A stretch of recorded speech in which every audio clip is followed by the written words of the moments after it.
Something is coming. Huh? Something big. Enlisted currently has 4 tech trees: Soviets, Allies, Axis, and Japan. This does allow for some variety in gear and equipment in the game, but I believe Enlisted could benefit from splitting the Allies tree into a USA tree and Commonwealth tree, and the Axis tree into a Germany tree and Italy tree. This particular video will discuss how I would implement the Commonwealth tree in order of each weapon type from BR1 to BR5. Starting with rifles and snipers, then SMGs, shotguns, and assault rifles, then anti-tank and utility options, tanks, planes, and finally miscellaneous items such as pistols and equipment unlocks. I'm going to start by making a couple disclaimers. Since the game does contain prototype weapons in the tech trees already, I will be suggesting prototype weapons here if there isn't a great option that was mass produced and used in service, or if it allows for more gameplay variety and choice. Almost every weapon type in an appropriate BR does have something used in service, but not all of them. Secondly, this tech tree aligns with how the game is currently balanced. If I was to include all of the various balance changes that I think would help the game, these videos would be infinitely long. Finally, if a weapon from the current Allies tree is in this tech tree, there's an appropriate substitute in what will become the American tree that currently exists in the game. Next, and this might be the most contentious part of this, British or Commonwealth event and premium content would get moved to the new tree, so there may be some gaps as a result, but I ultimately think this is better for the game's health long term. Finally, the UK tree would be placed in the same matchmaker as the USA tree, which both exist in the current Allies tree. Both nations have the potential of having campaigns specific to them in the future though, so that's a good reason to split them up in the first place. And finally, I need to make a couple of shoutouts.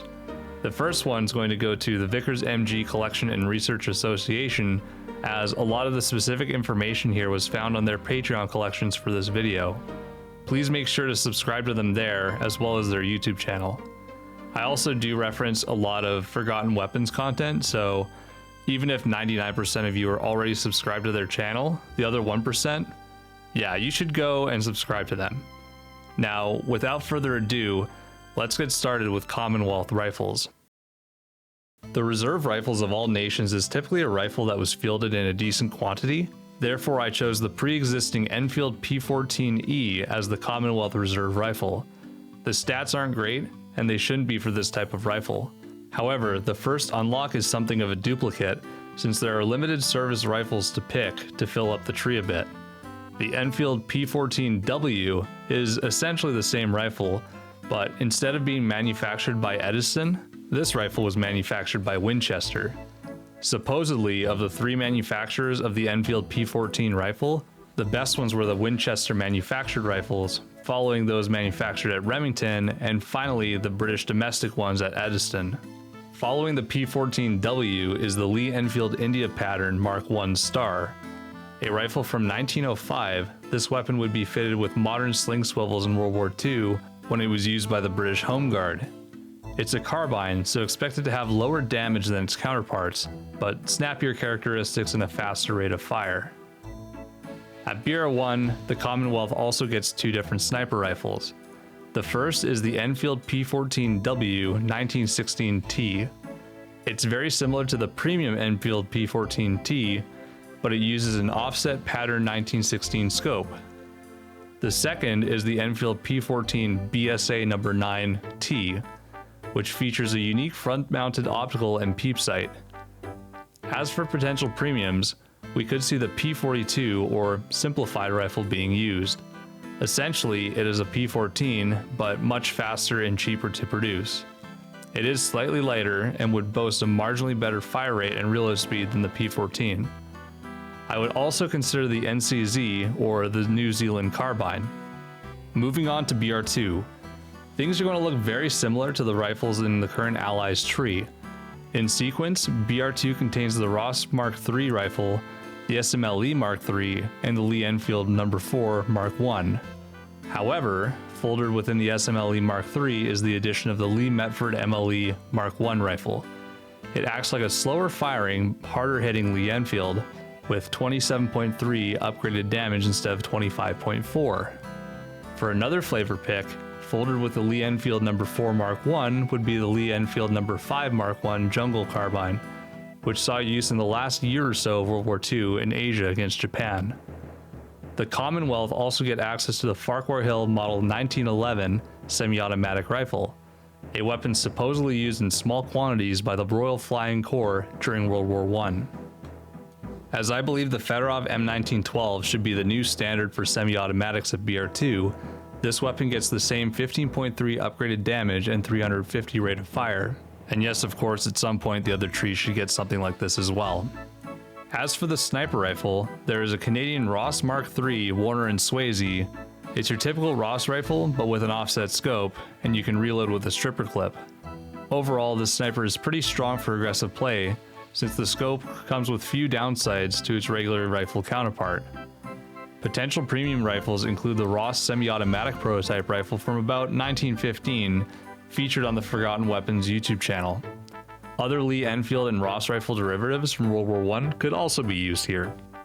We've arrived to BR3 rifles, and the Commonwealth are starting to cook with gas. For the rest of the rifles, we're going to be seeing mostly prototypes, and possibly some weapons used by the Home Guard, but nothing that saw any sort of combat. We start with the SLEM-1, one of the many rifles in the lineage of what would become the FN FAL. It features 15.3 damage with a 10-round stripper-fed magazine, but boasts great accuracy and recoil. There's also another Farquhar Hill rifle here too, the Model 1927. It looks very similar to the BR4 Farquhar Hill M1918 Gold Order weapon that we're all familiar with, except this has a 10-round drum magazine instead. This rifle also boasts 15.3 damage and with a detachable magazine, but the dispersion is subpar compared to its peers, and the reload is comparable to American rifles of the same BR at 3.4 seconds. A final option for a semi-automatic rifle is the Winchester M1907 RFC, short for Royal Flying Corps. This weapon was also used in World War I by British airmen, and are distinguishable by their enlarged trigger guard. This weapon only boasts 12.6 damage and a 10-round magazine compared to its American Battle Pass weapon peer, but boasts the same 420 rounds per minute as the M1 Carbine NVG-15, as well as a 2.5-second reload. Going to sniper rifles, the Lee Enfield No. 4 Mark I-T returns from the Allies tree. BR3 also gets access to the grenade launchers, sadly. The Commonwealth get the SMLE Mark III Star with grenade thrower from the Allies tree, but they also receive a Lee Enfield No. 4 Mark I, No. 68. This is their grenade launcher with an AT grenade, capable of penetrating 51mm of armor. As for possible premium rifles, I would consider the BSA gas operator rifle, as well as the BSA Thompson rifle. They're both cousins of the Thompson auto rifle and were trialed in 1928 against the Farquhar Hill model of 1927, but of course none of these weapons were adopted. Moving on to BR4, we get the Howell automatic rifle.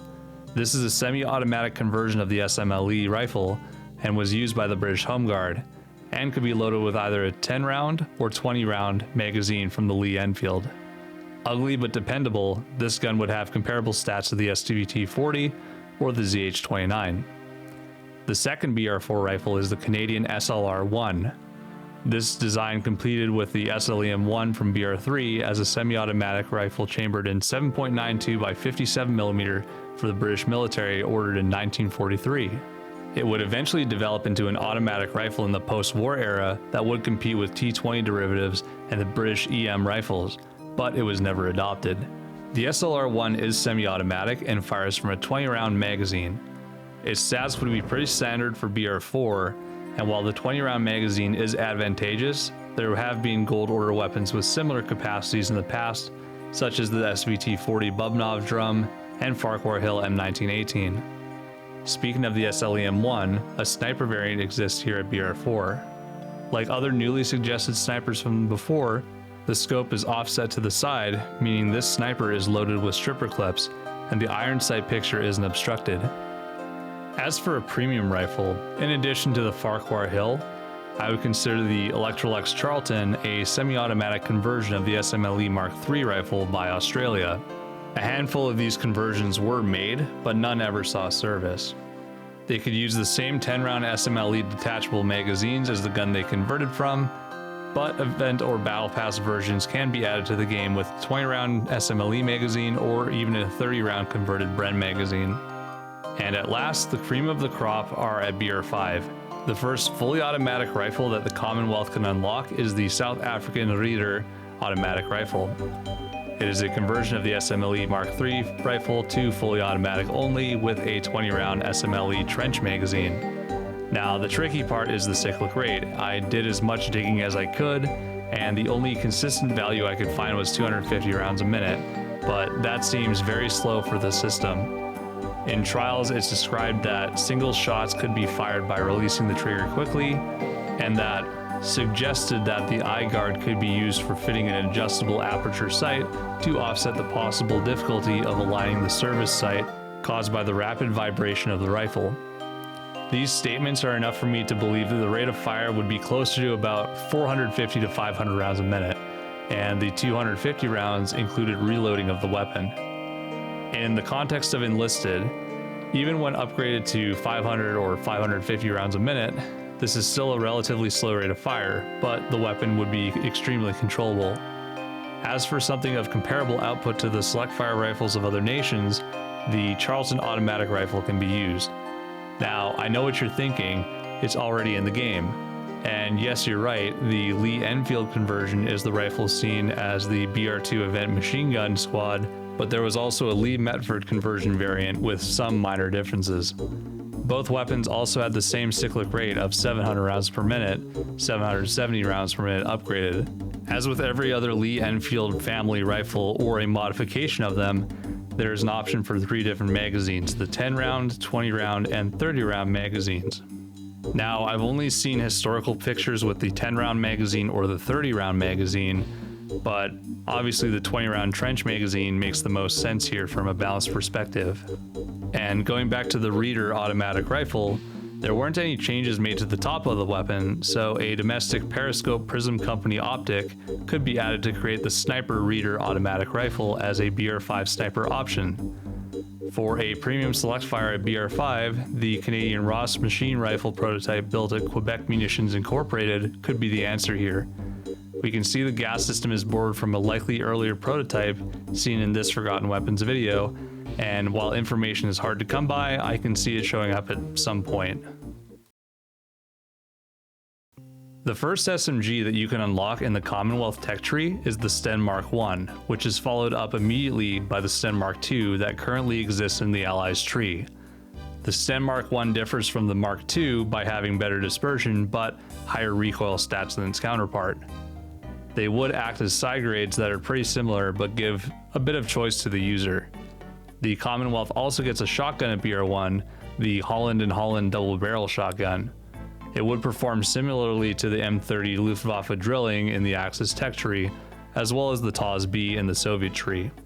As for a potential premium, an SMG option at this BR would be the Dynley SMG. It looks like a Team U Thompson SMG and certainly performs like one too. The weapon fires 20 rounds of 32 ACP at 700 rounds a minute, meaning it deals low damage at a quick rate of fire, which to me sounds pretty perfect here. Now, moving on to BR2, the Commonwealth assault weapons branch at this BR starts with the Sten Mark V. Compared to the Sten Mark I and Mark II of BR1, the Sten Mark V gets much better stats for its BR, as well as a bayonet and a 50-round magazine from the Lanchester. Think of this weapon as the UK equivalent of the MP28 7.63mm. Yes, it says 7.65mm in game, that's incorrect. Following the Sten Mark V is the M2128 Thompson 20. Now, a disclaimer, the M2128 in game currently has a base cyclic rate of 700 rounds per minute. I've yet to find anything that really backs this up, but this seems too low given the Forgotten Weapons video showcasing the different rates of fire of 3 different Thompson variants. I believe swapping the M1 and M2128 so the former has 700/810 and the latter has 800/920 just makes more sense. Going back to this M2128 Thompson 20 at BR2, it lacks a cuts compensator, and so it has great potential at close range with its fast rate of fire and good 45 ACP damage, but the recoil requires control and the magazine runs out quickly. Now, looking at the Lanchester, a small change is also that the Lanchester gets renamed to the Lanchester Mark I Star, since it's the version without a fire selector and the simplified sights that we see in game. Along with these three weapons, the familiar Owen Mark I also carries over with the Lanchester to the Commonwealth tree. Finally, the Commonwealth gets access to the Winchester M1911 shotgun, another weapon used by the Royal Flying Corps in World War I. It's analogous to the American and Japanese Browning Auto 5s. Considering a premium weapon for this BR, I would consider a Sten Mark II with a 50-round Lanchester magazine, a Sten Mark V without the Lanchester magazine and really good stats, or even the Patchet Carbonet. The Patchet Carbonet was a version of the Patchet that we all know of, but designed for paratroopers in mind. It would statistically be very similar to the Lanchester. Now, things start getting pretty exciting for SMGs in the Commonwealth tree at BR3. The Lanchester 50 is too iconic to not include in some form into the tree, and the Lanchester Mark I is here to provide it. Both of the current Lanchesters in the game are the Lanchester Mark I Star, and this version is the Lanchester Mark I with the tandem sights, as well as the 50-round magazine.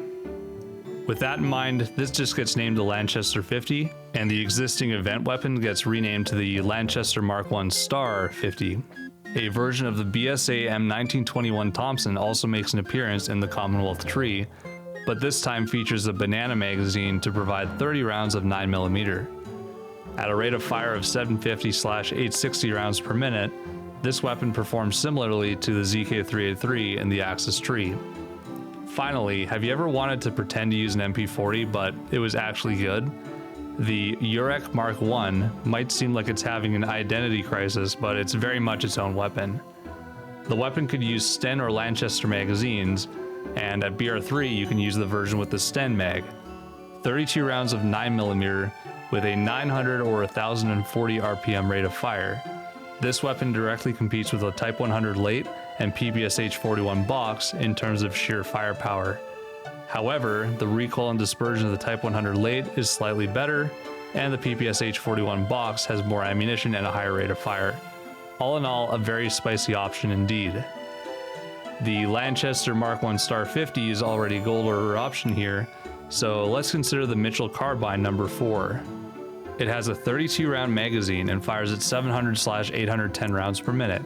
Give it great recoil and dispersion, and it sounds like a perfect counterpart to the Axis Tree ZK383 to me. Now at BR4, the Commonwealth get 2 SMGs. A version of the M2128 Thompson also makes an appearance here at BR4, but with a 50-round magazine. Since it's also lacking the cuts compensator, it compares to the M1928A1 Thompson 50 in the US tree, but trades controllable recoil for an even higher rate of fire. We also see the return of the Urek, still looks like an MP40 cosplay, but with the 50-round Lanchester magazine that we saw previously. 900,040 RPM with 50 rounds of 9mm is like a perfect middle ground between the Axis's 39mm Karaly and the Soviet PPD-40. A potential premium at this BR is the BSA Karaly SMG. It is of the same lineage of SMGs as the SIG MKMO and Karaly 39M, meaning it fires beefy 9mm Mauser cartridges at a reasonable rate of fire and from a 40-round magazine. Expect something similar to the Karaly 39M in the Axis tree from this one. While most tech trees offer one SMG at BR5, the Commonwealth tech tree provides 2. First is the one we all know and love, the M1921AC Thompson 50. This weapon needs no introduction, but the second one does. The Vicelli looks like it fires a rifle cartridge, but the magazine actually holds 2 stacks of 30 rounds in tandem. This weapon fires 9mm bullets at a blistering 1,1150 rounds per minute when upgraded with a 60 round capacity.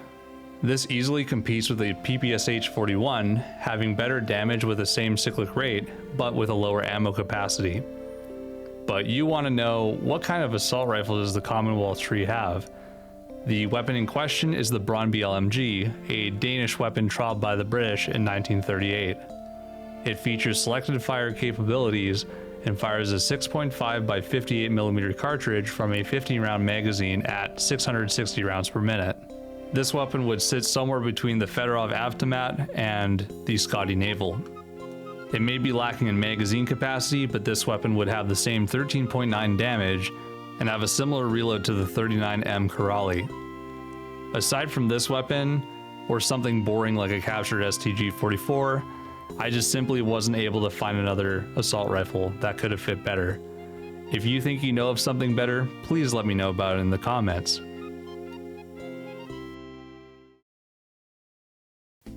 Now it's time to talk about machine guns, and at BR2 there just isn't a lot to talk about.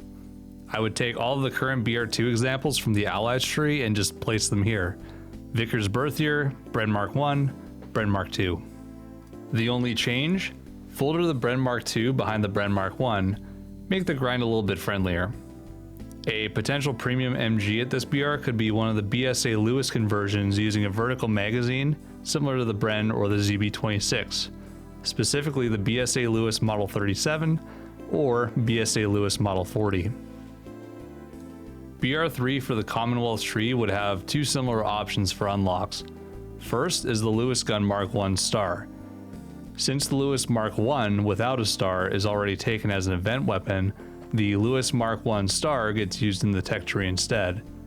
It's almost the same as the one found in the Soviet Premium Squad, in addition to the bipod wrapped around the barrel and a wooden foregrip. The British Lewis Mark 1 Star is chambered in 303 British, and I don't know for sure if the Soviet Lewis is also chambered in that, or is meant to represent the limited quantity of Lewis's chambered in 7.62 by 54 millimeter rimmed. I guess in this case what they could do is rename the Lewis gun in the Soviet Premium Squad to the Lewis 7.62 millimeter. The second unlock is the Lewis Mark III DEMS, or Defensively Equipped Merchant Ship. It's a variant of the Lewis gun that was lightened and given a vertical front grip for easier shoulder firing. It has the same 47-round pan magazine capacity seen on the Lewis Mark I Star, but the rate of fire of the Lewis Gun Mark III DEMS is 660 rounds per minute. This weapon is also chambered in 30-06, as it was a lend-lease from the Americans after the catastrophe at Dunkirk, and Britain was in heavy need of machine guns to replace the one they had lost. Between these two options, the Lewis Mark I has a slower rate of fire and is bulky but very controllable, while the Lewis Mark III DEMS fires slightly faster and has less of a movement speed penalty, but the recoil actually needs to be controlled while firing. A potential premium option here is the M1925 Improved Browning, since essentially everyone has a BAR of some sort as an event or premium weapon. The Commonwealth might as well get one too. This one in particular was chambered in 303 and had a few minor tweaks to allow it to fit the LMG role a bit better, but it wasn't accepted. Another interesting potential premium is the Vickers Birth Year Experimental, which is much like it says on the tin. Imagine a Vickers Birth Year, but with a 60-round drum magazine and a base cyclic rate of 500 rounds per minute. As far as I'm aware, this particular prototype may have evolved into a couple of the machine guns you'll see later. At BR4, we find another Lewis gun, the Lewis Mark III Star. This was a modified M1918 Savage manufactured air Lewis gun for ground use by the Home Guard, and it retains the Hazelton device, which was an internal modification that increased the rate of fire to 880 rounds per minute. Not bad for a machine gun with a 47-round drum. The second BR4 machine gun also has that same 47-round pan magazine, but this time on the Vickers Mark I No. 2 GO machine gun. This gun with a higher capacity magazine is at BR5 in an event paratrooper squad currently in the game, and this is a similar version with a smaller magazine. Think of it as an analog to the German MG42 at the same BR. A potential premium for this BR would simply be a Lewis Mark I with a 97-round drum magazine, which would be comparable to the DP belt fed in performance. Finally, at BR5, we start with the Lewis Mark III DEMS 97. It's the same gun as at BR3, but with a 97-round drum magazine. In addition, we have to address the elephant in the room. It really would have been criminal to leave it out of the Commonwealth tech tree. The VICKERS Mark I No. 2 with the 100-round drum magazine is a perfect BR5 machine gun. I think it's alright to add it here, since the paratrooper squad carrying such an MG is still unique for the British tree, and the assaulter option from the box would give them assaulter weapons instead, such as SMGs or ARs. The only change I would make is that both the tech tree weapon and the paratrooper squad weapon should have the magazine capacity reduced to 97. This was to ensure reliability and longevity of the magazine's feeding and spring tension, and I don't see it as a significant nerf. 97 rounds, 1,040 rounds per minute, this weapon is a very solid contender for the BR5 MG bracket.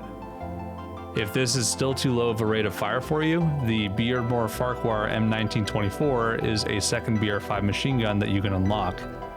It fires from an 81 round Pan magazine, but when upgraded you can select between 500 and 1,150 RPM. It's also relatively lightweight, meaning for what it is, it actually has only pretty minor speed penalties. Now, a premium option at this BR would be the Basel 100.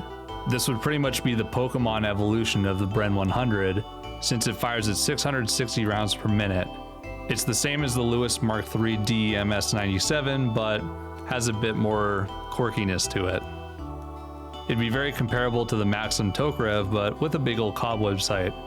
And of course, we can also consider the Lewis Mark III Star at BR4, but with a 90-round drum as well. This section will cover the options in what I'm calling the utility branch of the tree, which is the one that contains mortars, AT weapons, motorcycles, and more. Our first unlock is the Boys 55 AT rifle that we all know and love. Well, it does an okay job, but its performance is lacking compared to the Soviet PTRS-41 and Japanese Type 97 AT. However, Britain did test the Swiss Oerlikon SSG-36, an anti-tank rifle comparable to the Type 97 AT and Solothurn S18-100. It performs like the Type 97 in-game, no silly prone or brace-only mechanic, penetrating 35mm of armor with 5 or 10 round magazines of 20mm rounds.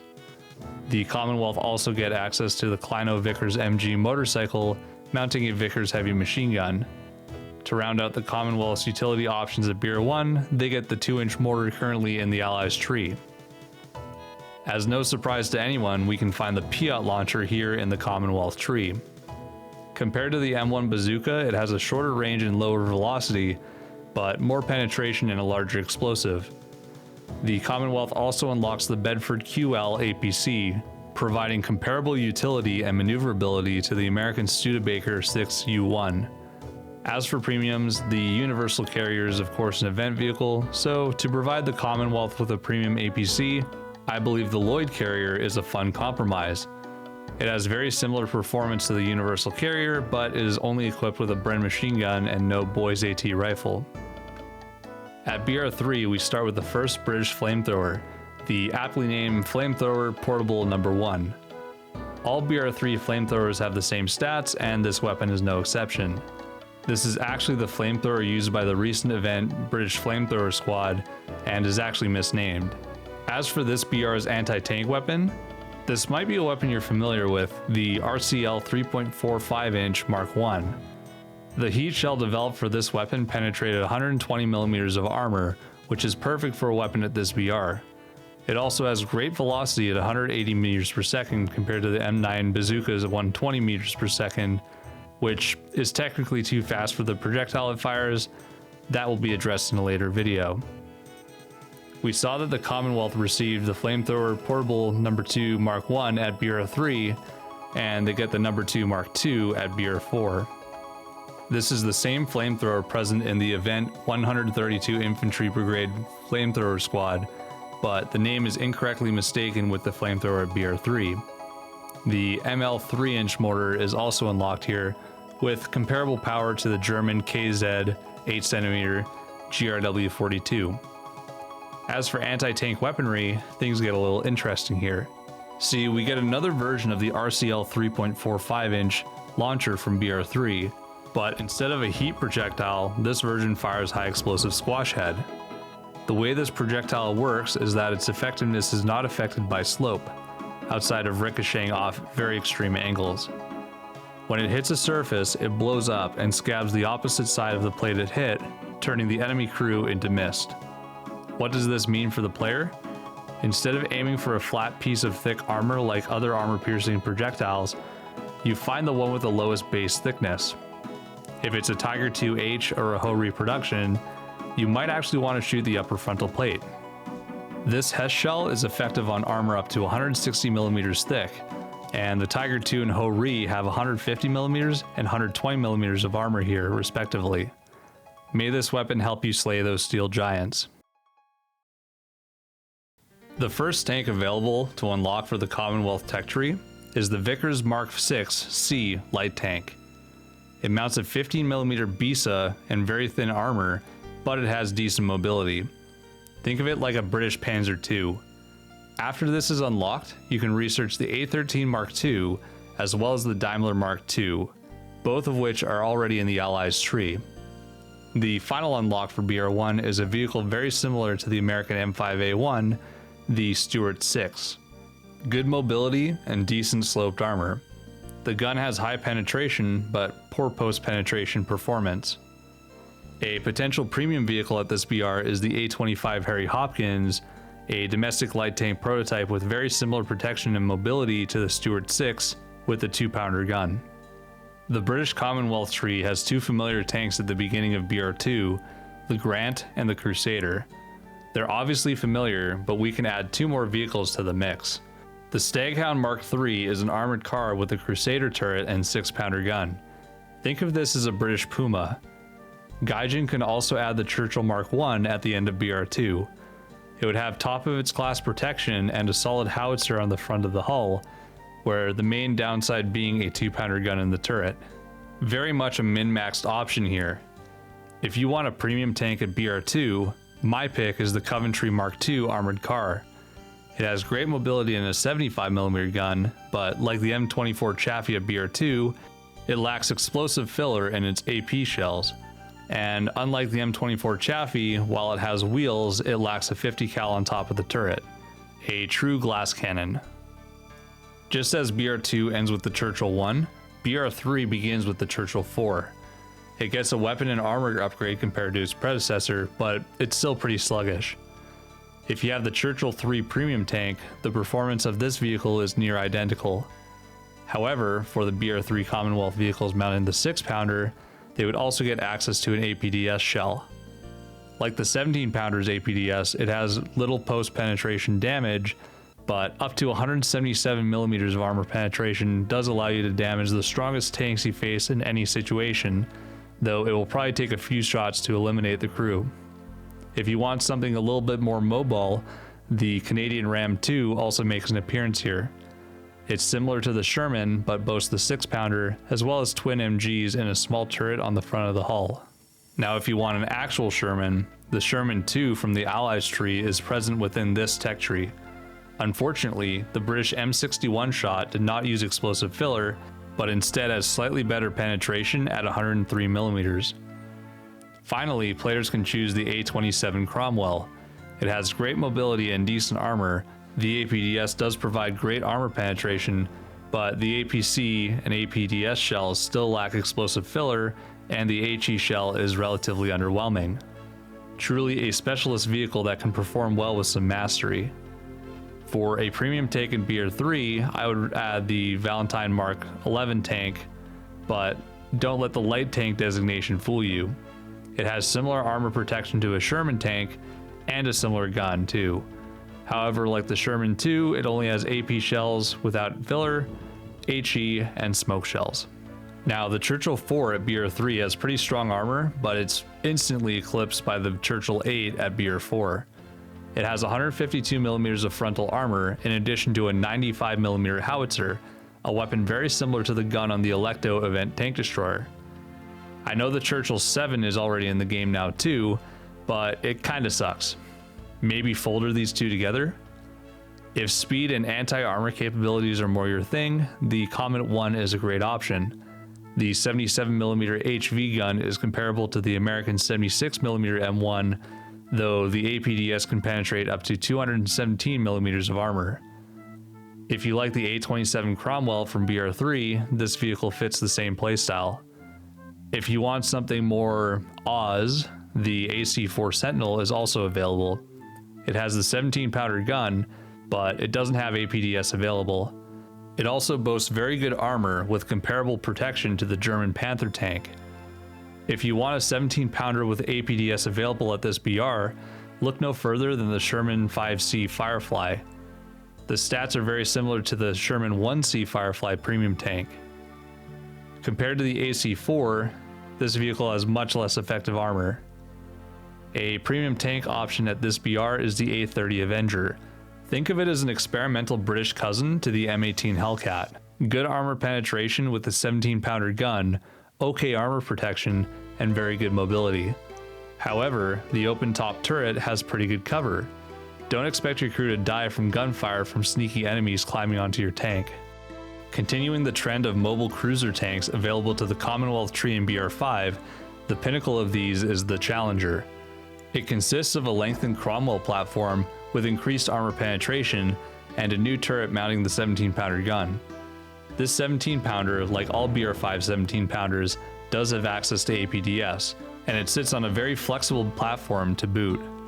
But have you ever wished you could have a 17-pounder on a Churchill tank? Then the Black Prince is the tank for you.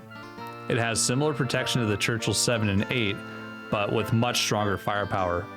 However, this tank also inherits the slow nature of its predecessors.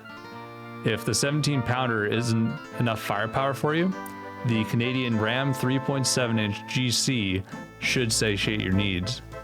The 94mm 3.7-inch gun has access to APCBC and HE shells, and is marginally weaker than the German 88 KWK-43 L71 or the American 90mm T15E1 L74. However, this vehicle has a reload speed of 5 seconds, resulting in near unmatched firepower. The final vehicle in the British Commonwealth tree, essentially the cream of the crop, is the TOG 2. The 94mm QF 28-pounder is based on the QF 3.7-inch gun, but modified for tank use. The armor on the TOG is adequate, somewhat similar to the Tiger 1, and has similar mobility to the Black Prince, but the QF 28-pounder reloads in 6 seconds, faster than the 7.5 seconds of the Tiger 2H or the 12.5 seconds of the T26E1-1. The 94mm guns could also use the APDS shell developed for them in 1943-44, which could penetrate a ludicrous 311mm of armor. And again, I want to clarify, it's a lot of penetration, but post-penetration damage is very minimal. The premium BR5 tank for the Commonwealth is kind of silly. The Foden DG610 is the king of the flak buses. Used by the British Home Guard, it packs a 4-inch naval gun, the BL 4-inch Mark 7. This gun fires SAPBC and HE, where the former shell has about 152mm of penetration plus 420 grams of explosives, while the latter is comparable to the HE of the Dicker Max. Either way, both of these shells can overpressure, and it also reloads relatively fast, so it represents the most ridiculous a vehicle can get from the glass cannon perspective. All nations at BR1 start with a biplane, and the Commonwealth are no exception. Their beginning plane is the Gladiator Mark II fighter biplane. It doesn't carry any bombs, but it has good speed and machine gun firepower for a starter plane. Soon after, you can unlock the Chesapeake Mark I attacker plane with a 500-pound bomb, the Hurricane Mark IIB Trop fighter that currently exists in the Allies tech tree, and the Hurricane Mark V fighter. This plane replaces the 7.7mm guns with two 20mm cannons and carries two 250-pound bombs. All in all, the firepower would be slightly worse than contemporaries like the BF-109 E7U2, but have much better turn speed while boasting a similar payload. The familiar Hurricane Mark IV is the premium plane for this BR with its ridiculous 40mm cannons. In BR2, we get two familiar Allies tree fighters to start, the Spitfire Mark V-C Trop and the Spitfire Mark V-B Trop fighters. Both solid planes with great maneuverability and solid armament, but no bombs for ground targets. This is ameliorated by the Beaufighter Mark 6C attacker, Britain's equivalent to the IL-2 in the Soviet tree. It gets 4 20mm guns and 2 250-pound bombs. If you want a designated bomber option, the Blenheim Mark IV has a single 7.7mm offensive MG and a couple defensive 7.7mm MGs, but it carries 2 500-pound bombs. Finally, a universal fighter option presents itself in the Seafire LF Mark III.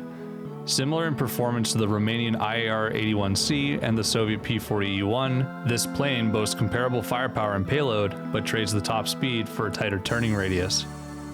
For a premium, I think the Spitfire Mark V-B, not the Trop, would work, with its 2 20mm Hispanos and 4 7.7mm guns. It'd be like the other Spitfire Mark Vs in the tech tree. At BR3, the initial unlock is the Tempest Mark V fighter.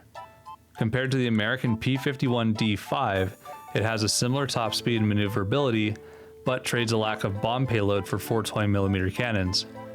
If you want even better firepower, look no further than the Mosquito FB Mark 18 attacker. This is like the Mosquito premium aircraft that traded its 4 20mm with a 57mm Mullins automatic cannon, perfect for punching holes in those pesky tanks below. It still has 4 7.7mm machine guns in the center hull, if you need machine guns too. Now, if you're still itching for those bombs, you can opt for the Whirlwind Mark II attacker aircraft. It gets the same 4 20mm Hispano cannons as the Tempest Mark V, in addition to 2 500-pound bombs, but of course it is much less maneuverable than the single-engine counterpart. Finally, the Spitfire Mark V-C gives the Commonwealth a fighter with bombs. It's otherwise very similar to the 5B Trop, a BR below, but with an improved top speed, and it carries 2 250-pound bombs. The Mustang Mark 1A is the premium plane of BR3 for the Commonwealth. Trade the P-51D5's 12.7mm for 4 20mm Hispanos, and you have an incredibly strong designated fighter for this battle rating. Players who enjoy the Beaufighter Mark 10 attacker in the current Allies tree will appreciate seeing it in this new Commonwealth tree at BR4. Who doesn't love carrying 8 RP-3 rockets to rain upon the enemy? The only fighter at this BR is the Spitfire LF Mark 9 with 2 20mm Hispanos, 2 12.7mm M2 Brownings, and a single 500-pound bomb. It's the first Spitfire to get close to a top speed of 700 kilometers an hour, while also having stellar climb and turn characteristics. It also is already in the game as a BR2 event plane, which is kinda silly. The event vehicle at BR2 carries a 250-pound AN M57 bomb and a Canadian emblem, while this tech tree one at BR4 has a 500-pound SAP Mark II bomb. And if a single 500-pound bomb isn't enough for you, the Hampton Mark I attacker is slow and unwieldy, but carries 4 500-pound bombs to wreak havoc upon the enemy infantry and tanks below. If you want a platform that also fires RP-3 rockets, but brings a bit more maneuverability, the Firebrand TF Mark IV attacker is also an option, packing 8 RP-3 missiles as well. It's a relatively weak platform for this BR, but the firepower is similar to the American AP-4C at BR5. Another designated fighter is offered as a premium plane at BR4 for the Commonwealth tree, with the Martin Baker MB5. Like the Mustang Mark 1A, the MB5 has 4 20mm Hispano cannons, but it has a much faster top speed and incredible energy retention during climbs. Finally, at BR5, we start off with the Tempest Mark II attacker plane. It's essentially the British P-47D-28 with its high top speed, okay maneuverability, 4 20mm cannons, and 8 RP-3 rockets. The Commonwealth tree also receives a Spitfire at the top of the food chain, the Spitfire Mark 14E fighter. It's similar to the LF Mark 9 at the previous BR, but it reaches a top speed of 719 kilometers an hour, climbs well, turns well, and is armed with 2 20mm and 2 50 cals, and carries a 500-pound bomb. This plane is the closest thing to the Japanese Ki-84 Ko in any other tech tree. Finally, you knew it was coming. The Meteor F Mark III gets moved to this tree as the pinnacle of Commonwealth aviation. As a premium BR5 jet, Britain's DH-100 Vampire is probably the most futuristic-looking jet aircraft in the game. With 4 20mm Hispanos and 2 500-pound bombs, it's pretty contemporary to the other jets in the game. Now let's talk about the other unlocks and engineering equipment that the British have access to. For starting pistols, the existing Enfield No. 2 Mark I and Webley Mark VI revolvers are what you have access to. Engineers can build a 7.92mm Beza medium machine gun, a 15mm Beza heavy machine gun, the existing AA Polston, and the 6-pounder anti-tank gun, a very close relative to the American 57mm M1 anti-tank gun. Once BR2 is unlocked, the Commonwealth gets 2 new pistols, the Tarn and the Webley self-loading 9mm. Both pistols are chambered in 9mm and have 8 rounds in the magazine, meaning they compare to the German P38 and Soviet TT. BR3 unlocks the final pistol options for the Commonwealth tree. The Browning High Power returns this year as the de facto option for a high capacity option with a high rate of fire. If you want something punchier, the Webley self-loading Mark I fires a .455 bullet with comparable stopping power to the American Colt M1911. Speaking of the Colt M1911, the M1911W is a British Colt M1911 chambered in the .455 Webley cartridge, and there's potential for an 18-round extended mag version to be added as an event weapon. Another potential event weapon is the MCEM2 machine pistol, which joins the likes of the C96 Schnellfeuer, Colt Swartz, and Yazikov SMG as event machine pistols. And there we have it.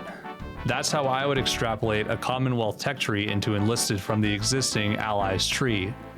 It would take some work, but I wholeheartedly believe that this is really important for the future of this game. Thank you so much if you stayed until the end, which, if you're here, you have. I really appreciate you taking your time to check out all these ideas. I will cover how to fill the gaps in the American tree from this split in a future video, as well as cover the same topics for separating a Germany and Italy tree. Again, thank you very much to the VICKERS MG Collection and Research Association, as well as Ian McCollum of Forgotten Weapons.